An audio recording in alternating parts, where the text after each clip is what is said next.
Ребята, всем привет! И сейчас у нас просто ужасная погода.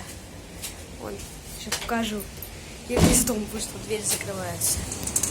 О, что у нас творится? Просто на верхушке деревьев надо ставить.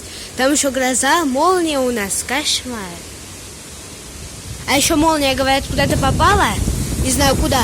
Подъезды, все двери у нас хлопаются. То вот так открываются, как держать даже не надо. То они закрываются. Тут стояла машинка, мы ее убрали.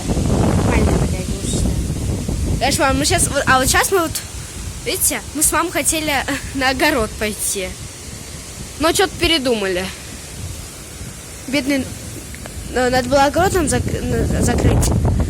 Но сейчас что-то молния, гроза, и ну никак не хочется. Вон мои бедные штанишки. Просто смотрите, как кошмар. Я вон даже это не держу. Вообще.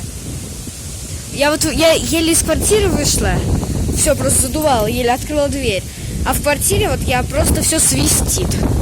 Просто смотрите. У меня телефон, оказывается, так картинку осветляет. Просто сейчас, чтобы вы понимали, вот там все серое, вон там все серое, везде все серое, вообще везде все серое.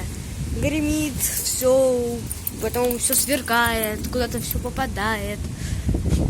Деревья гнутся, хорошо, что не ломаются, уже неплохо. Так что вот так. Это кошмар какой.